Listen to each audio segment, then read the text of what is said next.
everyone, and welcome back to another episode of Penguin Nonsense. I am your host, Edith. I know I have left y'all for a good while, but here we are. A lot of things have happened in the last month or so that I've stopped doing the Penguin blogs, but it's been one crazy ride of life. As y'all can tell, there's new background and everything. It's because me and Jose have officially moved out together.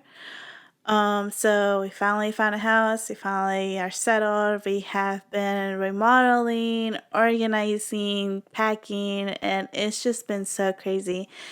And like I said from the beginning when I first started this podcast, I'm not in here for like the money or anything like that. It's just a hobby for me. And so this has definitely just been one of those things where like now I have to focus my energy and my time for this to get finished, which was the house. And thankfully everything is pretty much good and well now. Everything's kind of settled in. There's still a little bit of things that we need to fix here and there. Just mess around with and whatnot. But everything's coming along just great. We have finally been able to sit down and, here have another little podcast. So hopefully this will be our new setup for a good bit. I try to keep as much as I could in the background. Still the same. And yeah, that's my little life update. So we're here. New month, new March. Can you believe the year has already gone 3 months in? It's been crazy, man. It's been crazy.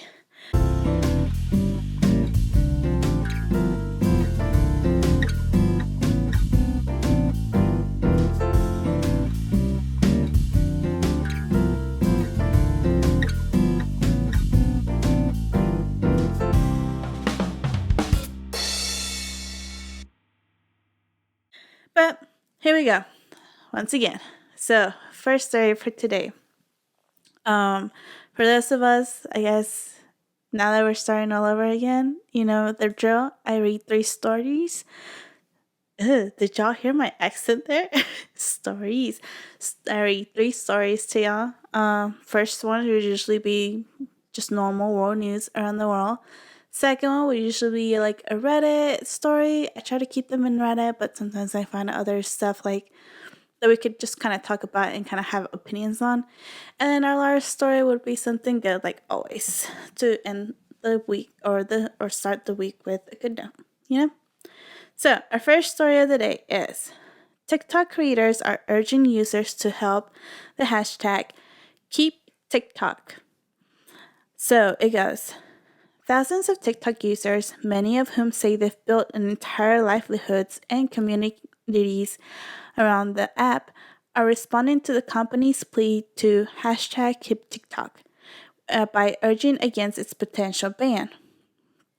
It goes, this galvanized and resurgence in videos under the hashtag Keep TikTok, which initially gained traction a year ago after TikTok CEO Xiao Xi appeared before Congress to field blistering questions about whether the app posed a national security risk.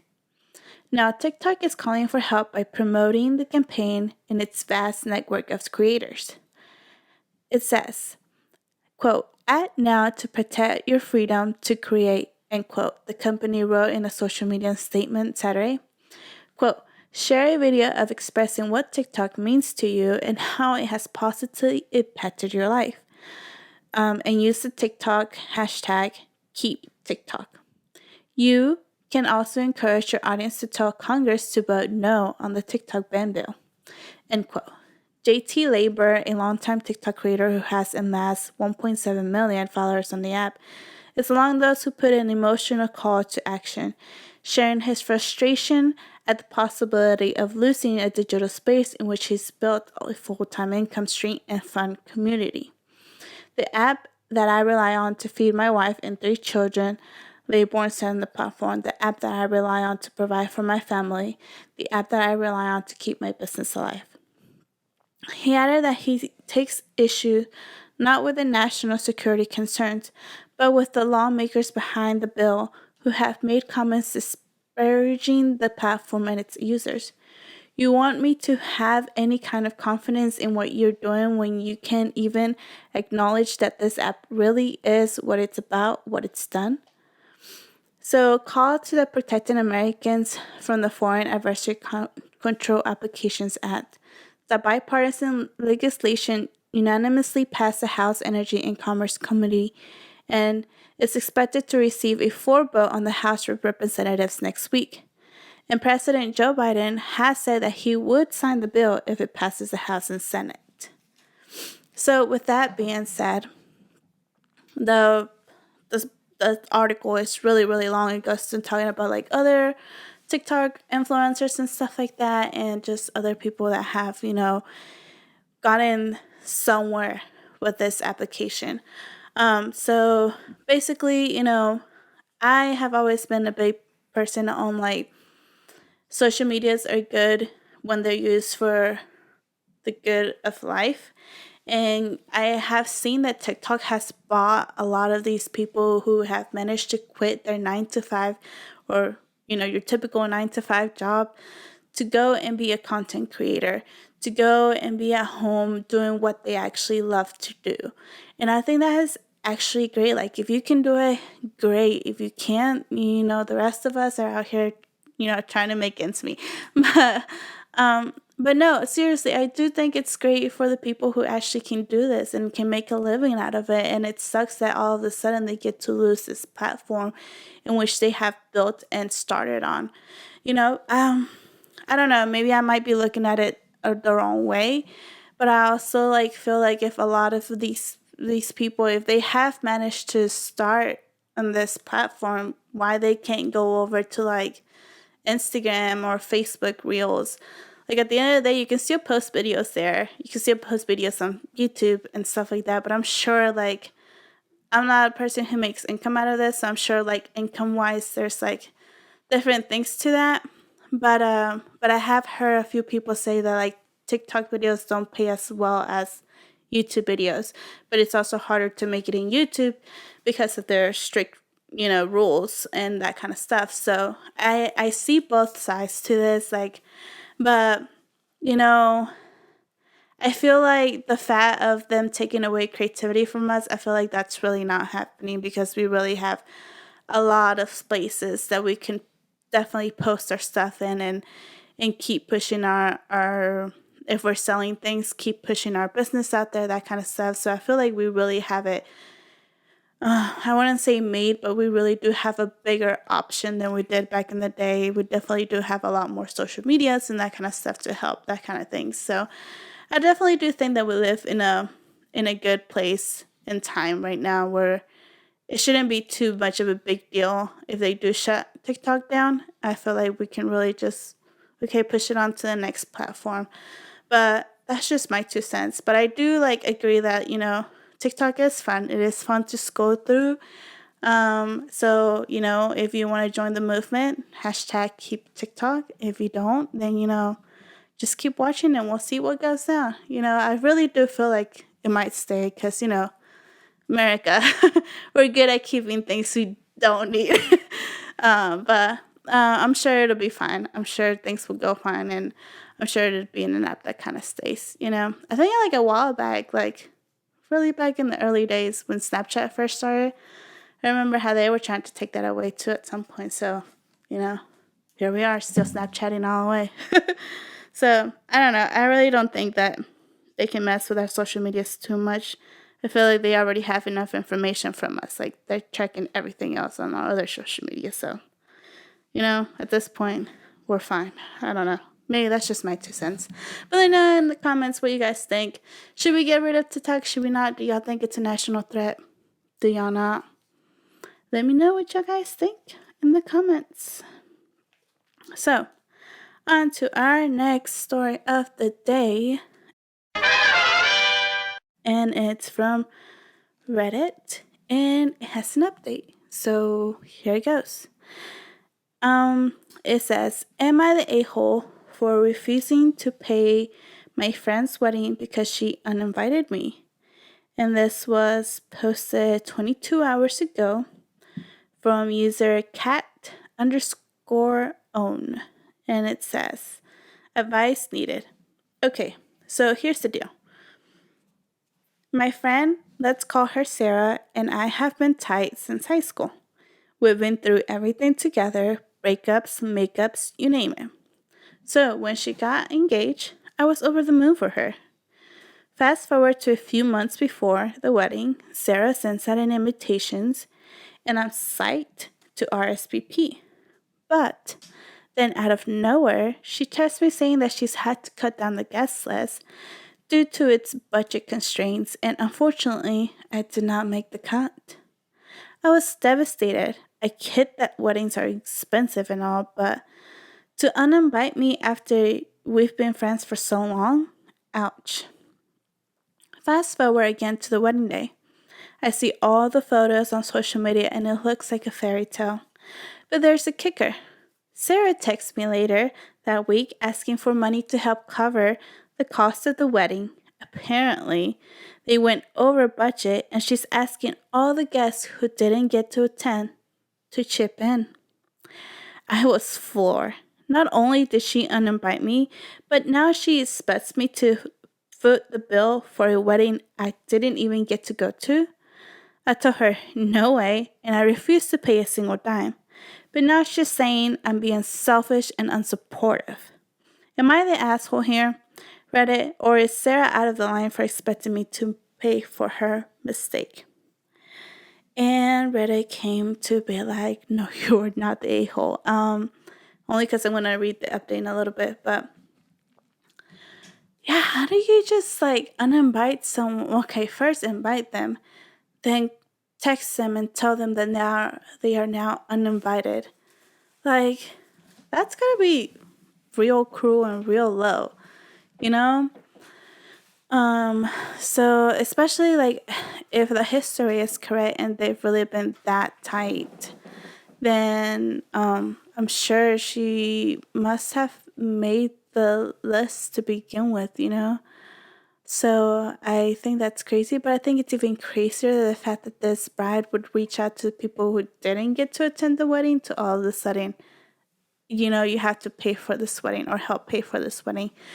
Like, it's honestly ridiculous. And I'm like, if more people didn't say no, I'm honestly surprised. I'm honestly shook because, like, I would definitely be like, no, I'm not helping pay for a wedding that I didn't even get to, that I wasn't even considered close enough to attend. You know, like, I know that sometimes life happens. I know when we had our wedding, there was definitely people out there who I could have definitely have invited, and by just me forgetting to, or just me not getting to see them that often, that kind of stuff, I didn't get to invite them. But at the end of the day, like, I didn't go back and be like, hey, you know, like, we over budgeted for this wedding and now I was hoping that you could help, you know, pitch in to pay the rest of the wedding. Like, no, that's ridiculous. I would never have done that. The nerve you have to have, I guess the balls you have to do that. Honestly, I could never ask that of anyone. And I guess maybe that's the way I was raised. Like, you know, you either, if you're going to have a party, you're going to have to pay for that party, and you're not expecting other people to pay for it. But thankfully enough, you know, we were blessed with the friends and family members that we have, and a lot of them did pitch in, but we didn't go like, hey, can you pay this? Can you pay that? You know, like, a lot of them just came forward and they were like, hey, you know, we want to help you out with your wedding. Here's some money. And that was that, you know, and we were very, very thankful. And they were one of the, like, I cried to my group friend and I told them that, you know, like, if it wasn't for them, like, I was very blessed to have the group of friends that I have and the group of family that I have. So we were very thankful for that. So I definitely do get it, you know, the friends and family, you know, make the dream work. But when you're asking people who you didn't even bother to invite, that's just crazy to me. It's just crazy to me. The nerve of some people. But yeah, everybody was like, No, you're not the a-hole. Asking for money, especially from people who didn't get invited, is one of the absurd things I've ever heard. And some people were like, yeah, not even that she was invited and then got cut, you know? And then, people are asking the guests who didn't attend for money that aren't guests if they didn't attend. LOL, she's just begging regular people for money. It takes a very entitled, selfish people type of person to even want to do an extravagant wedding anyway, so it's no surprise she is entitled and selfish. That shit's for rich people. If you have to budget for it at all, you can't afford it, period. So, someone said, them some big brass balls on Redzilla, Sarah. I'll tell you. Like, yeah, you guys would have some balls to tell the people that, hey, can you help pay for my wedding that you didn't get invited to? So, okay, here is for the update. It goes. Hey everyone, OP here with an update about refusing to pay for my friend's wedding because she uninvited me. Firstly, I want to express my gratitude to all 700 plus of you who took the time to read my story and offer your thoughts. Your support and perspectiveness have been invaluable during this challenging time. And it goes, since my last update, there has been some significant developments. Sarah saw the post and confronted me. Things got heated. There was yelling, emotions ran high, and at the end, I made a difficult decision to go no contact with Sarah. While it was a tough choice to make, I realized that the toxicity in our relationship has reached a point where it was no longer healthy for either of us. Despite my initial hopes for reconciliation, it became clear that certain underlying issues in our friendship needed to be addressed and resolved before meaningful progress could be made. Going no contact was not a decision I made lightly, but rather one born out of necessity for our own well-being and mental health. It's never easy to distance yourself from someone you care about, but sometimes it's necessary for personal growth and healing. I want to thank everyone once again for their support and encouragement throughout this journey. Your words have been a source of strength and comfort during a challenging time in my life. Moving forward, I'm focused on prioritizing self-care and surrounding myself with positive influences. While it was sad to say goodbye to a friendship that once meant so much to me, I'm hopeful that this decision will ultimately lead to greater happiness and fulfillment in the long run. Thank you all for being a part of my story and for your unwavering support. So, well then, here we go. It looks like Sarah got what she deserved. One less friend. Honestly, because, the audacity you have to have for this to go down. I hate, what they have, sometimes in Facebook you'll be scrolling and you see memes, and I think there's this one meme that goes well, I guess it's not really a meme. It's a post. It's a post that says, no one really talks about friend breakups because friend breakups are rough. I remember I have a main friend circle that I have, and it's 4 of us. We've always been together since middle school, and I've been very blessed to have these girls. But there was a time in our life when we took a break from each other, and it was a very rough break. It was worse than a breakup, and I hated that year. I hated that year that we were separate because it was about a year, a little less than a year maybe.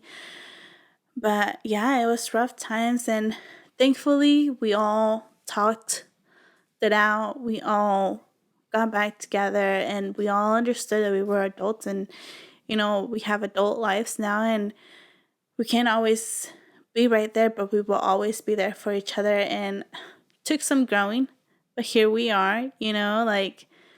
We took that small break. We got to talk to each other, and now we're all back together. We don't always hang out all the time. We don't always text each other, but we're there for every important event of our lives.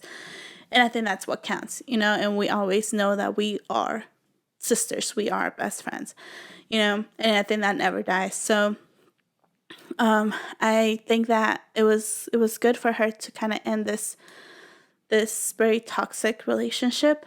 I do think that if she really does feel like she was really close to her and that she's really gonna miss it, then coming back around when you both have done some growth, and maybe coming back around, you decide that that was something stupid you fought over for, that kind of stuff, and realizing that maybe the friendship is worth saving, then that's fine. But taking a break is okay.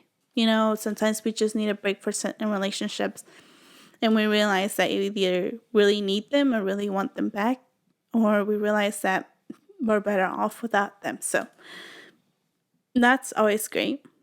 I definitely do encourage anyone out there who thinks breaks aren't just for boyfriends and girlfriends; they're also for friends.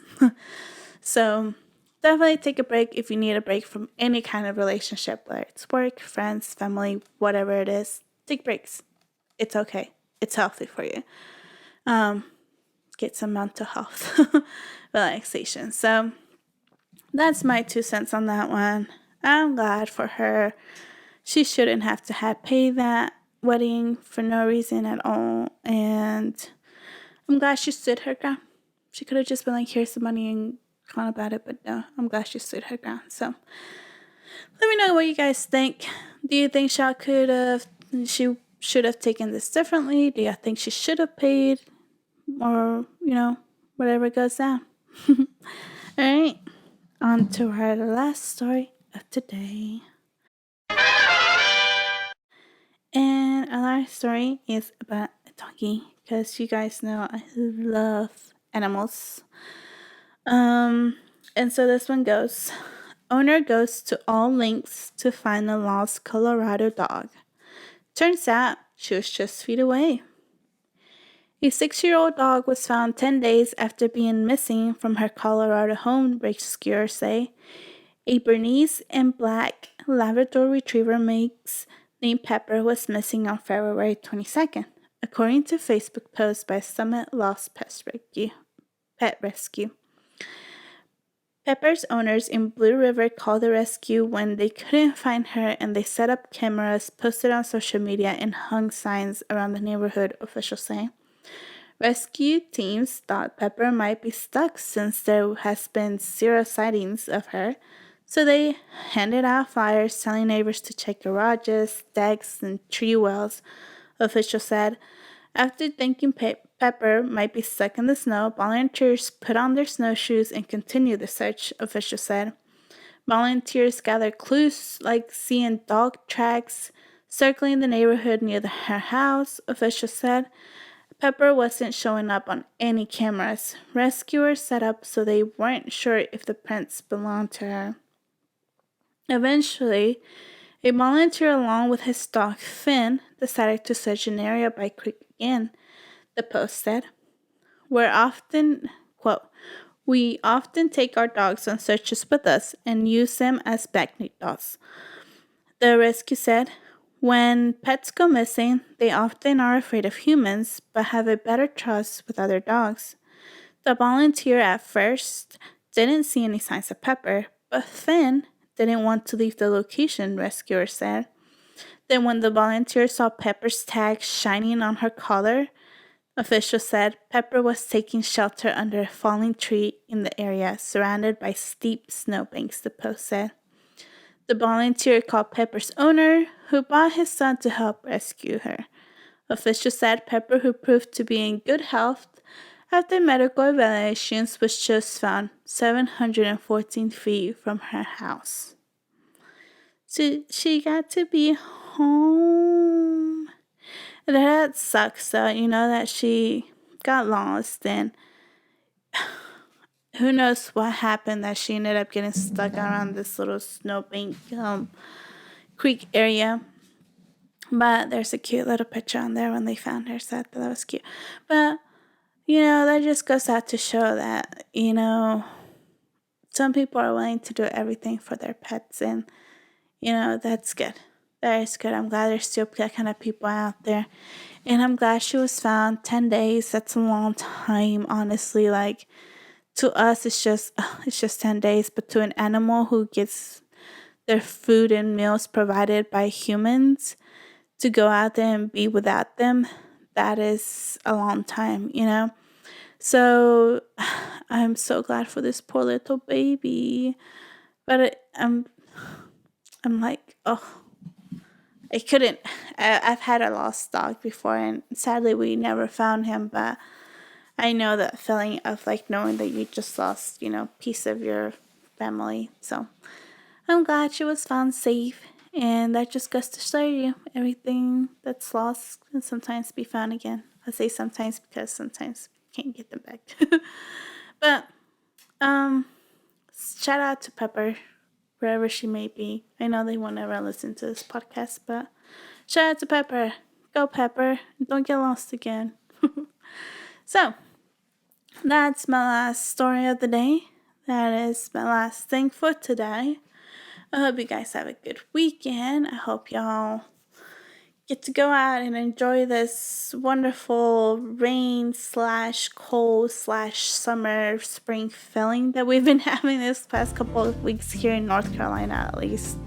I don't know how it's been anywhere else in the other states, but here in North Carolina it's just been a little crazy, a little bit of everything. But I hope y'all enjoy your week. I hope it's good. I hope it's great. I hope y'all get whatever y'all want during the week, and that's it. Bye everybody.